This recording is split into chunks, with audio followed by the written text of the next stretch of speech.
home compostable that we don't have to think about once we throw it away is definitely very important to me. Obviously, straws are public enemy number one when it comes to reusable stuff, and I think we use something like 500 million straws a day. So I can appreciate the fact that we can reduce it and make it more environmentally friendly. And look at the beverage industry, how much plastic is in one bottle, or aluminum can that gets thrown away. There's a lot of waste that goes into a lot of this stuff, and I think we can be more responsible as well. Hey guys, it's Mandi with Global Hemp Association. I wanted to say thank you so much for joining. I'm excited about the opportunity to build a relationship and connect this supply chain. I mean, after all, that's why we started the association. Our association was built on the foundation of connecting supply chain, building relationships, and helping you grow your business. Anyone from farmers, manufacturers, and distributors, people that are passionate about the supply chain, and those creating products selling into biofuels, plastics, textiles, construction, and building materials. Hello. Okay, cool. Well, this is exciting. So I always hate talking when we're offline and then trying to join in the middle of this because I just want to continue our conversation, Dan. But before I do, I want to welcome everybody. Thank you very much for joining. We'll give a couple of minutes before we get logged on. I actually have this really cool new commercial that I want to start playing in the beginning that's like a thank you and where to register and shows all the people that have been on. And I should do that as people get on. But when you do join, please drop a note, say hello, let us know where you're coming in from. Drop any questions for Dan today. It's going to be an exciting conversation. We've got lots of cool things coming up. But Dan, I'll turn it over to you. Give me a little heads up about who you are, where you came from, and how'd you get into this industry? What really brought you? Yeah, absolutely. So my name is Dan O'Brien. I currently reside in Costa Rica. I've been in Costa Rica for about 5.5 years or so. I'm a resident. My kids have been going to school here for about 5.5 years. And we love it. I have no regrets moving down here. Our intention was originally work in the cannabis space in somewhere Central and South America, and we were in Colombia to see what happened there, and it didn't work out and didn't fit. And so here we are in Costa Rica, enjoying life and growing some hemp for the government. It's absolutely fun. I love it. So you're in a cool little coffee shop right now, outdoors, I assume. How cool. I am. Yeah, I'm in San Jose. I've got some meetings today at MAG. So we're getting ready to go over our final list for the event, just checking some stuff off. And so I figured I'd call you from a little cafe and we'd touch base and chat a little bit about hemp. I love it. Love it. Love it. Okay. So real quick, I want to mention this in the beginning and then we'll talk about it a little bit more at the end also. But tell me about this event that we've got coming up. You have coming up and I'm lucky enough to get to attend. But yeah, tell me all about it. How do people get involved, join, participate? I know. Sure. No, Mandi, we're gracious to have you coming down and reporting live, and you can tell everybody what you saw and what happened. And no, it's great. So the event is January 27th, 28th, and 29th. We are going to be at Parque Viva, which is a 9,000 square meter indoor space. We're going to have a couple different topic rooms. I've got over 30 people coming from Ireland, all over the world, Peru, Canada, the US, Jamaica, a lot of people from the Cannabis Clinician Society. We've got a lot of doctors coming in. And really, the importance of this was to focus on the information and the education. And I think that, Costa Rica is in a great position that we have people that are willing to share their knowledge and help pass along the great expectations that this plant really comes with, which is, a plant with 10,000 uses. And that's what we're excited to see what we can do in the country with it. Plastics and textiles. And, there's just a lot of raw goods that can be created. And we've got a country that can definitely use some help in the export industry. So we're looking forward to it. Okay. So understanding that there's this opportunity, why did you pick Costa Rica? And can you talk a little bit about what the government down there is doing and really supporting the growth of the industry and specifically the event? Well, I've been in this space for a little while, and I've never really seen a government agency step up and put their name on and sponsor a show, especially in the cannabis space. So kudos to Costa Rica for really taking charge and wanting to make this successful. And that's really gives me a lot of pride because I've been working with them for 20 months trying to really perfect the flow of the industry and how to protect not only the beautiful country, but also the population. We want to be able to provide great quality medicine and we want to be able to tell where it came from. And, if there are problems, we want to be able to track it down and keep it off the shelves and just educate people on what it is and what it can do for them. Okay. So what can people expect at the show? And, when you say that they're putting their name on it, there's a lot of opportunity here. And we've seen this over in China, right? When China said, hey, we're going to lead the industry in textiles, their government got right behind it and did the same thing. I anticipate that this is a real opportunity for residents and for companies outside of Costa Rica to really penetrate the market and be able to, utilize the land and everything you guys have going for the industry. Can you speak a little bit to that? Yeah, absolutely. I think this is a great opportunity for people that are interested in the cannabis space that really want a different opportunity. I like that they're making sure that 30% of all of the permitted marijuana and hemp will go to small businesses and will go to small farmers, which is amazing. There's a lot of great stuff that these guys are doing. It's unique to see the Minister of Agriculture open a cannabis Congress event, a conference anywhere. And so Renato's going to show up. He's going to talk about it, how important it is. He made some statements for us. So really excited, especially Arturo, the director of INTA, will be speaking as well. That's their Innovation and Technology Transfer Department. So super excited. These guys are behind it. They're ready to make some changes in their country. And I think you're going to start seeing this spread around the world a little bit more as countries kind of figure out they can use it to improve their health of their population. What do you see the biggest opportunities for hemp in Costa Rica? Hemp in Costa Rica, I'm really excited about the fiber side, to be honest with you. One of the biggest crops in the area that I'm in is sugarcane. And sugarcane is I guess I would say an easier crop to grow, as you don't have to replant it. You just simply cut it down, and then after 12 months it regrows. But it uses a lot of water. It uses a lot of chemicals. And so I'm really excited to see farmers maybe change out their sugarcane crops over to hemp and maybe cycle it through once a year, every so often, to rejuvenate the lands, and then also create fiber back into, a fiber market that we can get started. So a lot of opportunities. There's a lot of co-ops and a lot of people here in this country that are already experts in the agriculture industry. And it's going to be fun to watch them take this new crop and really, figure out how to make it flourish, on their farms. Okay. So I have all kinds of questions, but I want to dive in real quick. Natasha, I've got to give her a shout out.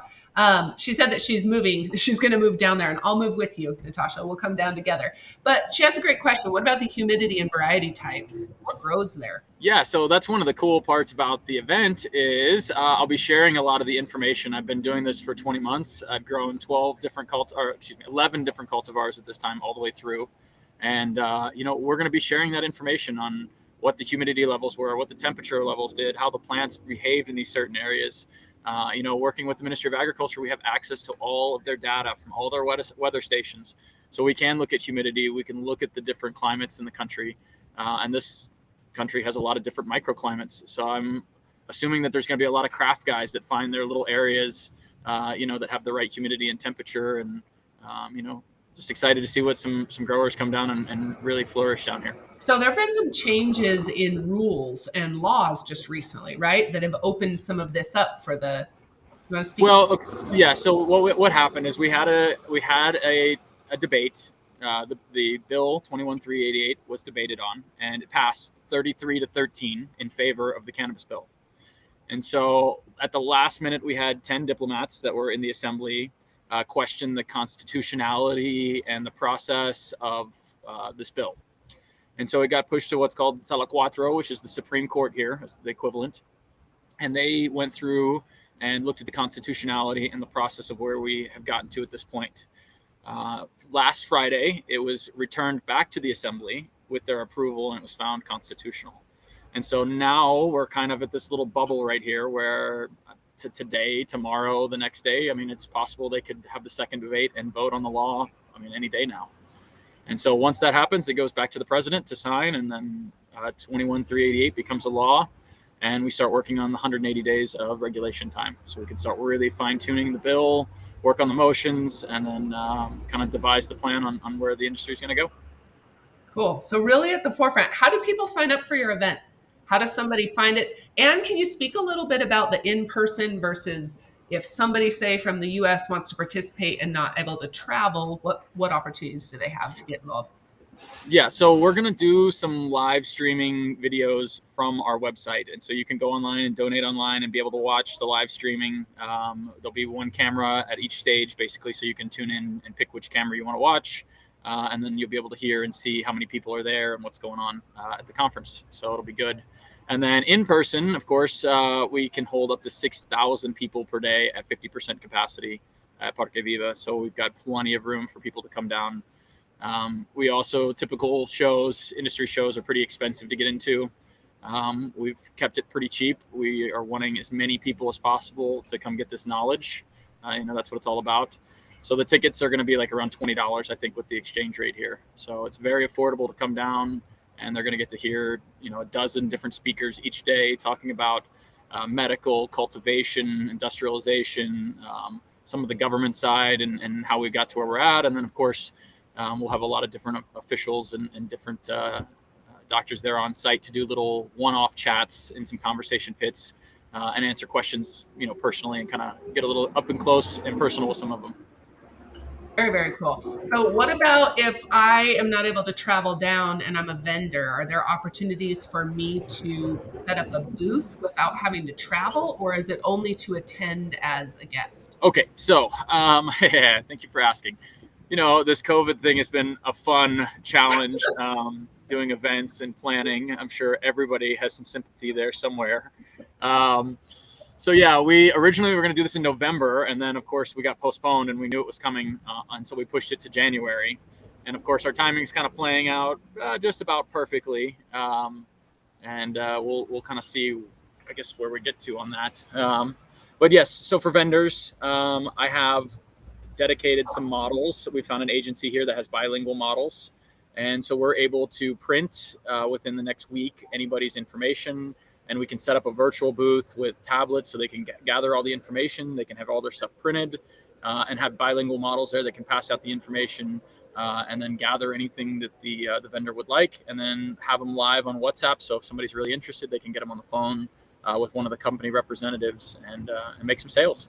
They're going to be in desperate need of support and goods and services and all kinds of stuff that goes along with the cannabis industry. I mean, imagine walking somewhere where there's really nothing down here. Right. So this is going to be a kind of a blank slate for people to come down and make their mark, I guess. This is so cool.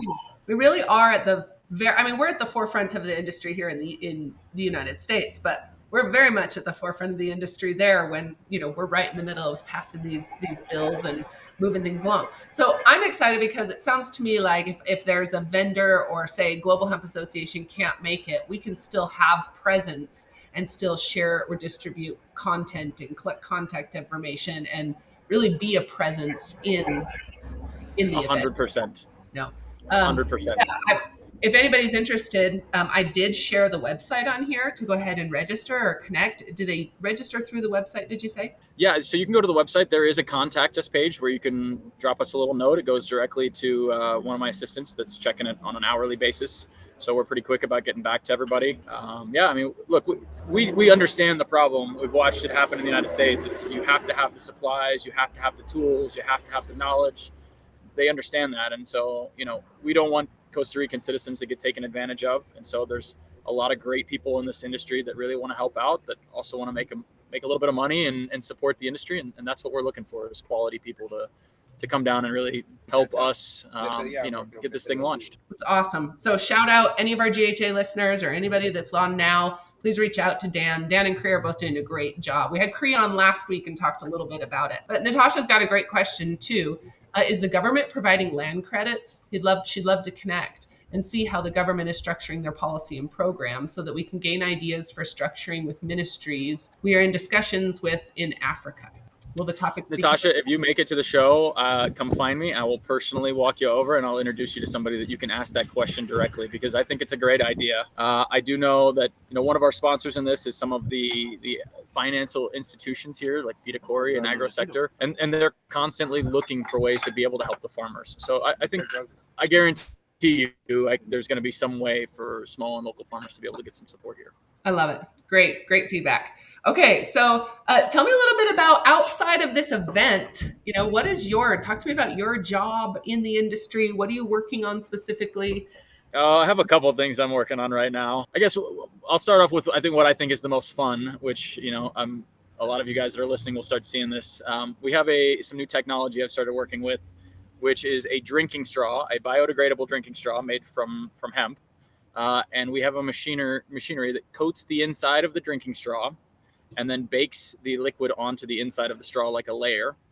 And then as you take this drinking straw and you put it in water and you drink through 8 to 10 ounces of water, it dissolves the lining inside the straw and it delivers whatever product that you're wishing to deliver to it. So imagine putting, 20 milligrams of THC inside the straw.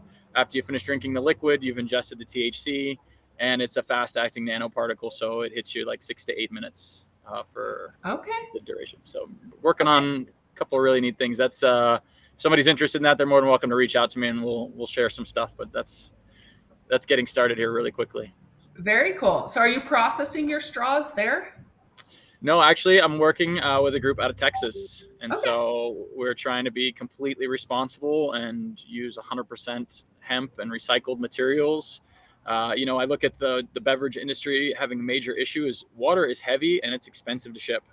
Yeah. And so if you can take the concentrates out of a beverage and put it into a drinking straw and make it enjoyable, you can take a drinking straw anywhere you go with you. It's very simple. You can put it in any drink and nobody knows that you're consuming THC products or CBD products or there's all kinds of different stuff we can formulate with it.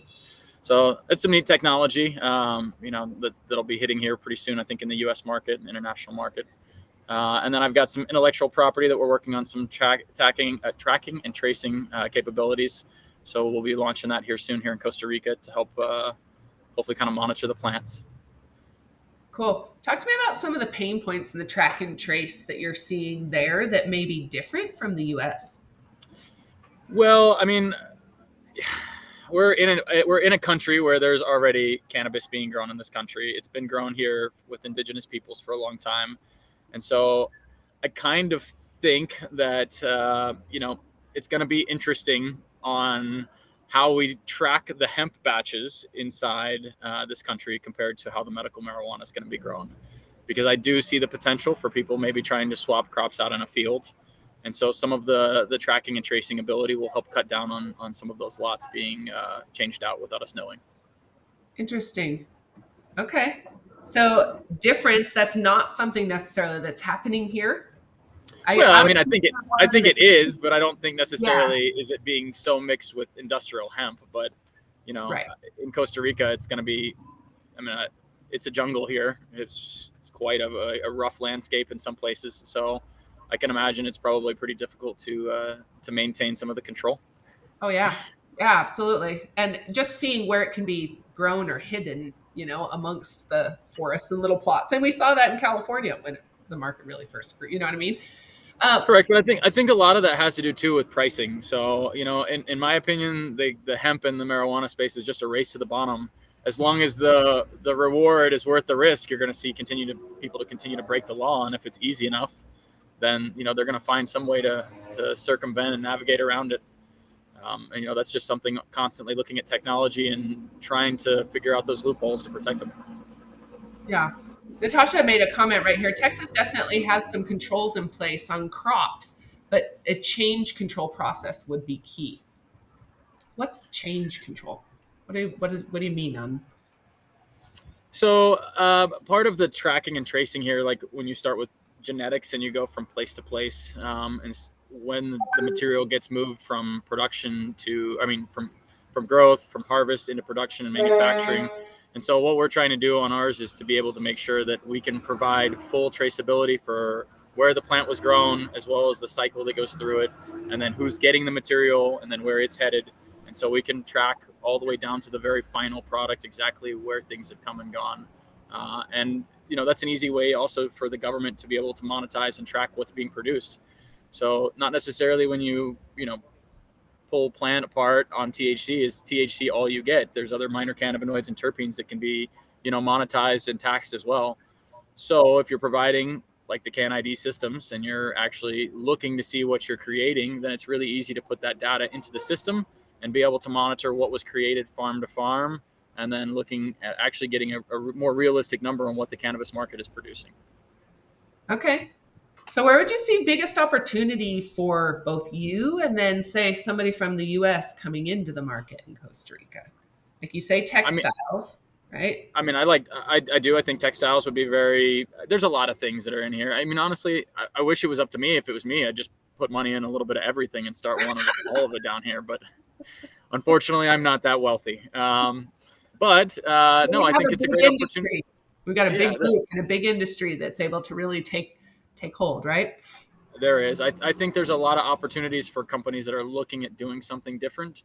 I mean, that's why I'm down here. I recognized years ago that the U.S. was going to be a messed up market for a while, and there's a lot of different rule books that you have to look into and play by. And I think starting over with some place like this, where it's a very simple, fresh set of rules, and it was written off of years of experience of watching other markets, struggle or have problems.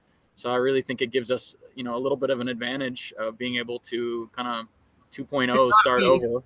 Almost Yeah, not be the first one in, right? The first one in, thank gosh they did it, but man, they really took the wrath of what didn't work, right? And being able to build on that. No, I think in the entire world right now, we're all building off what all of us are learning. If you look at every single step, New York came out with great stuff, and then the next person is taking that and drafting it and looking at it, and it's just an improvement upon improvement. And so I'm excited to see where this industry goes over the next 10 years. I definitely will be a part of it one way or another. I got into this because of my dad, fighting cancer. And so I have a lot of passion and heart for what we can do. Okay. So did you get into this because of Dad? I did. I actually started taking plant material and breaking it down and learning how to make candy for my dad.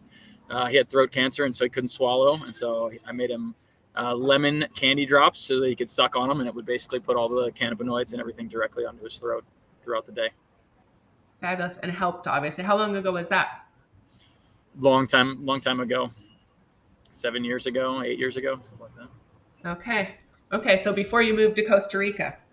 Before we moved to Costa Rica. One of the last conversations I had with my dad before we moved here was slowing down, enjoy life, spend time with your kids. There's always time to work when you get older. Having that opportunity to go back and watch them develop as kids has been probably one of the best pieces of advice I got from him. And you've taken full advantage of that, I hope? You're not working yourself to death over there? No, I mean, trust me, we stay very busy. But, I mean, my kids have, they're also very involved. They know what I work on. They love asking me questions. So it's great. I love it. Love it. Okay, so I'd love to talk to me a little bit more about like the development of your plastics and your straw, and what does strategy look like to bring a product like that to market? And you obviously don't have to give away your secrets, but I am curious, where manufactured somewhere else, right? What does that look like for benefit over in Costa Rica? And can they have plastic straws still there, or have they eliminated that? Yeah, it's on the way out. I mean, even like I'm in a cafe right now, and we've got a paper wax coated straw that's already falling apart on me. Yeah. So, I mean, there's a lot of room for improvement. I think the hemp made straw is something that's completely biodegradable, home compostable, that we don't have to think about once we throw it away, is definitely very important to me. Obviously straws are public enemy number one when it comes to reusable stuff. And I think we use something like 500 million straws a day. So I can appreciate the fact that, we can reduce it and make it more environmentally friendly. And, look at the beverage industry, how much plastic is in one bottle, or, an aluminum can that gets thrown away. There's a lot of waste that goes into a lot of this stuff. And I think we can be more responsible as product manufacturers, and at the same time deliver a product that ultimately, delivers what we're asking it to. I love it. Okay, so when we talk about government, working close with the government, part of when I started this was somebody said, well, Mandi, how are you going to bridge the gap between all of these out of industry, verticals that we could sell into, or government entities, and the hemp industry itself, right? What have you seen as some of the biggest challenges or hesitations, I guess, coming from the government in adopting the industrial and or medical applications of cannabis? Yeah. Okay. So, I mean, like how do we speak to them better, right? And bridge that gap as you've done that in Costa Rica? Yeah, I mean, for me, number one, we were super persistent. And before we sent our proposal in, we had everything kind of put together and dialed in. And, for us, it was getting face to face and being able to have a couple meetings and sit down and really talk about, you could talk about proving the viability. That's easy. If I had an open catalog and I could order everything from the United States and have it shipped here, I could build the perfect facility and grow cannabis absolutely amazing inside. but proving viability for what's currently in the country is definitely was one of the challenges I sat down and looked at, because I needed to source everything from in the country, including nutrients, and just to prove that it was doable now. Not what did we need to build the industry, but can we do it with what's here? And so I think that was kind of the fun challenge to it, to kind of figure out, what we were doing. And the one thing I can say is patience. I started this 20 months ago, and I honestly thought this was going to be like maybe 9 months, and then we were done.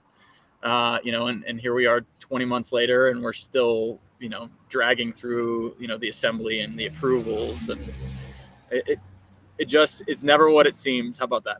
Yeah, totally. So, but be persistent and put your research together and contact people. I mean, there's projects all the time. Watch the news. There's countries that I see that are starting to do investigational study. And if I was going to do this again, I would probably look at a list of countries that are probably borderline on making this decision and submit a research, request directly to the Ministry of Agriculture and see if they're looking at, partnering with somebody to do the investigational study. I mean, it happens years before it ever gets approved. So this is the time, if you're interested, to start looking into it. Yeah. Well, Natasha kind of mentioned that earlier, that the opportunity in Uganda right now. Africa also is blowing up and has they're recognizing the value for food, clothing, shelter, right, for their people, and that opportunity. Well, and the other thing too is everybody thinks that I get paid to do this, that the government pays me. I don't get paid. This is all out of our own pocket. We're the ones proving the viability. The reason we're doing this is we believe in Costa Rica. We see the opportunity here for a lot of farmers, and this can make a huge difference in a lot of people's lives. So that's really, for me, what's important is making a difference and being able to give back to a local community. And I think, this country really has a great opportunity to do that. Yeah, I absolutely agree. Natasha just said there is no paying. They want us to pay them. And yes. This has been such a passion project. And really, I think that's what's been so exciting about working with people just like yourself and your organization, Dan, is the people. We're in it for so much more than just the money. And we have a real opportunity to impact people's lives at a much bigger level, much deeper level than we have been through this. Through the way of business. It is funny. I mean, but by no means am I a master grower. I mean, I understand the plant. I can grow it. I have for a while, but there's people with much more knowledge out there than what I have. And that's kind of what I've kind of poised myself to do, is pull the smarter people that are out there in this marketplace that are way smarter than I am and put them down here so that we can build this together. It doesn't happen with one person. It happens with hundreds of people. And so that's why I'm just excited to be able to share it and build a team that's going to come down here and really help. Awesome. So if you could bring the perfect people down, and not necessarily names of people, what are those products that you think that should really be paying attention to participate in your event and get some visibility? Is it processing, farming, seeds? Where would you say? Well, everything? I mean, I would say that there's a lot of different things out there. Consulting services. I mean, there's a lot of new products that are coming out on the market too, like pollen sense, where you can detect whether there's cannabis pollen in your air. I mean, there's a lot of things that I think would be really interesting to bring down to a place like this that are up and coming, or new technology in the States that really, we have an opportunity to be one of the first to use it as well down here. So I think it's neat. That's awesome. We're definitely looking for all kinds of partnerships. Our main sponsor is going to be Hydro Farm. So they are definitely, you're going to make sure that they handle, yes, to Hydro Farm. Absolutely. It's amazing. These guys have everything. So it's going to be huge to be able to start the industry off right with a supplier that can really, that has the backbone to be able to supply this industry, which is what we needed. So thank you, Hydro Farm. Absolutely. We're seeing some major divide, in our own industry between the medical and the hemp side of the industry, or the industrial applications. Are you seeing that, or how is that being addressed down in Costa Rica, so that, because you're clearly working together instead of against each other? Yeah, I mean, honestly, for me, I look at it's the same plant. I mean, we're just harvesting certain parts out of it. So in my proposal was to not separate necessarily hemp and marijuana from each other, but classify it more on the site. So whether it's an indoor grow, an outdoor grow, and then classify what products can be grown at those facilities. And so that way it gives an owner operator an opportunity to know what they can and can't do on that particular facility. And then it also allows us to put security measures in place that we can protect those particular assets on those locations. Excellent. I wish that we could rewind and implement some of that here, right? Trying to figure out a hemp seed and how it's being tested and the number of people that are still having to test the THC level in their clothing or roofing tiles or things like that. You know what? I feel that sometimes common sense kind of gets thrown out the window in this industry, and I look at stuff and you just kind of have to shake your head. But listen, we're progressing, which is amazing. The world is turning green as we go, and I think the more and more people that are coming and we start looking at what materials we can eliminate from our manufacturing process using, petroleum products, and what we can do with some of the hemp products and different materials, I think we're going to put ourselves on a different track for, not destroying this planet in the next couple generations. Yeah, definitely. Well, we've got a major opportunity to reverse some of the impact, right? Another great question. Is the government prioritizing the poverty needs there too? Yeah, so that's what I was telling you. In the motions, 30% of all of the farming has to go to small cooperatives or individual farmers. So that was one of the biggest things that I said that I was signing up for, is that this had to benefit small agricultural products, small producers. And honestly, think about it this way. You wouldn't put all of your eggs in one basket. So as a first crop, we want 100 farmers growing 1 hectare each versus one farmer growing 100 hectares. Because if he ruins the 100 hectares, we have nothing, versus, 10 or 15% of the farmers struggle or have issues the first year.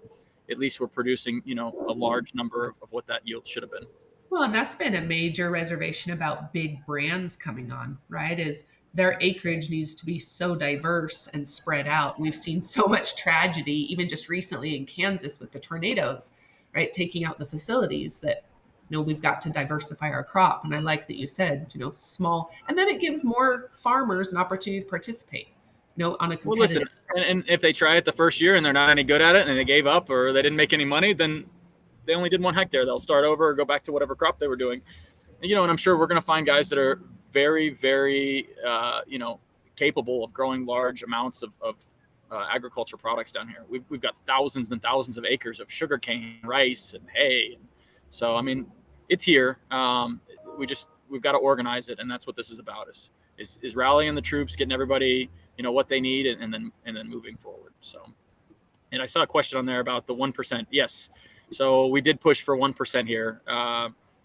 I think this is a good starting point. I think it should be more, but at least for right now, we're not fighting with the 0.2 and 0.3 on the dry goods. So. Yeah. Somebody asked me the other day, and I'm pretty sure that I know the answer, but just to clarify, the risk for hot, dry crop is much higher than when it's wet in the field, right? Once it dries and it's a fiber crop, what are they testing? Because if they're ready in the field, the leaves are falling off. See, and in all honesty, like here we haven't written the regulations, so there's still a lot to go to develop this. And again, my point exactly, if it's going to be for fiber and we're not taking anything off that's going to be human consumption, there's not really a need to test it. I mean, once you have the original, COA, here's what this plant's going to do. I don't think it's necessary for us to have to spend the money to test for fiber over and over and over again. So, we'll see. These are all suggestions that are being made, obviously, and it's not up to me. I'm not the guy doing it. I'm just the one here with the pom-poms, I guess, being the cheerleader. Are you anticipating, Natasha had a good question, and I love talking because you guys are both in the same type of area, building communities and very ground level, but garden size 1 to 2 hectares. Are they forming cooperatives for economies of scale? Yeah, so cooperatives are very, very popular in this country. So yes, I've heard 2 or 3 people that have already started talking about, putting little cooperatives together for hemp. And so I think it's a great idea. I think they need to bond, and kind of pool their crops together to be able to offer larger lot sizes. And who knows, maybe the country will get some kind of program where they do all of that with all hemp farmers. And it's just one place where, companies can come in and look for biomass. Who knows? Just had to share this comment. It made me smile. 1% of THC. Good for a good trip. Yes, you're right. 100%, Paul. That's awesome. Processing by hand or by machine down in Costa Rica? Right now or in the future? Right now, and then I know in the future, obviously machines, but Well, right now you're looking at one of the processors. There's about 4 or 5 of us that have done, a couple thousand plants by hand over the last 20 months. But I'm huge on machinery. I think this is definitely, even with cheap labor, it's much faster with automated equipment. I don't see any reason anybody should still be doing this by hand. It's precise. Well, and that's how we get accuracy, right? Especially when we start talking fiber quality and strength. And yeah, we've got to have, if not AI, that's where I really lean into the opportunity around AI also. Do you have power? We're in discussion with Formation Ag. She said, do you have power? They have mobile units. Power for like facilities to be able to run supplemental lights? Looks like mobile units probably. Yeah, that'd be great to hear about. We looked out at, we did talk to one company that was doing some solar banks and stuff like that about being able to do supplemental lighting, because in the country we do have a 12 to 12 and a half year round. And so through the vegetation stage, it's important to provide supplemental lighting. A lot of it we're doing in greenhouses right now and then just taking them outside to flower. But yeah, portable units for fields would be great with lighting solutions. Awesome. Awesome. Okay, so what's next then? How can we really support you, and how do we really jump in? If somebody wants to get involved and connect with you, Dan, or your team, how do people get involved and connect? Absolutely, reach out to us. We're more than happy. I mean, we're putting together stuff all the time, and this is just the beginning. So if somebody's interested, and maybe it's not now, maybe it's in 6 months, maybe it's in a year, keep in touch with us. We're not going anywhere, and I definitely I love this country and love the industry, and we want to make sure that it's successful. Yeah, absolutely. Paul, great comment right here. This is great. The Cooperativa Ananda, for those of you that don't know Ananda, they're a great sized company doing lots of good things. But regulation doesn't allow small plots of land. The minimum's 2 hectares for medical and 5 for hemp. That's yeah, but I don't know why that to me that doesn't make any sense, because if I'm a farmer starting out and I've never done it before, and then you're going to make them grow 20, 30,000 plants to start off with. I agree. The way they're doing it here is if they allow it by a per plant basis and they allow people to get into it slowly, to learn and to perfect their craft before they get, larger and larger. Nobody walks into a business and starts out at the top with 10,000 employees. They start with a few and they build their way up. I think it's the same thing it should be for the hemp industry and marijuana industry as well. Well, and when you say 5 plants or number of plants, that's very different. That's more on the medical side versus. Yeah, no, I mean like 5 hectares, like that's 50,000 plants, 10,000 plants per hectare. So, even two hectares is 20,000 plants for somebody to take care of. And that's if we're growing for fiber, right? If we're growing like fiber row crop production, we're talking, correct. 900,000 seeds per acre potentially, right? Correct. Yeah. Well, and I'd be interested too, when we talk about harvesting down there, scale wise, the volume, it's very different than a huge sickle bar here that we will be cutting with or processing with for some, hundreds and thousands of acres. I'll tell you how they do the sugar canes. They pull up with a bus with about 50 guys on the bus with machetes, and they walk through the fields piece by piece and cut it down. So, labor here is not a problem. Harvesting, I don't think, is going to be an issue with these guys. The mechanized stuff, we're excited. We're going to have Mr. Bish come down and talk to us a little bit about some of the implementations that they have. And so that'll be great for people to really see that there's technology out there that they can arm themselves with and be more efficient in the field. Yeah. Awesome. So other speakers, what are some other topics we're going to be hearing about? We've heard Bish, we've got the medical side, Dr. Uma. Yeah, we've got Del Potter's coming out from California. So he's going to talk about some of his stuff in the cannabis space, which is great. We've got Dr. James Linden coming from Ireland. He's been in the pharmaceutical space in the cannabis. So he's going to come over and talk about, some of their projects and what they're working on and some of the challenges. And then I also have Dr. Carlos Hernandez. I'm talking to him right now. He has treated over 3,000 patients in 10 different countries here in Central and South America. And so I've got him coming in to talk about his, path. He's much similar to me. His mom had cancer, and that's how he got into the industry, was trying to take care of his mom. So I see the little passion stories with people that really have their heart in it. It's very rewarding. That's awesome. Awesome. Okay. Well, Dan, I really appreciate you. I know that it looks like your internet's getting a little bit buggy. So I hope everybody else can still see you. I can hear you just great. And I'm excited to come down. I'm excited to be part of the event. One last time, you can register. I'll share the comment real quick that we can register online. If you're thinking about attending or you want to represent or participate, especially I saw Formation Ag was mentioned there, they'd be a great contact. I know Bish is also working with them or connected with them also. But if we get them into a booth so they have some representation, even if they can't travel, but to come down and really support what Dan and Cree and his team have put together. They're working hard. Anything else, Dan, you want to add real quick before we sum up?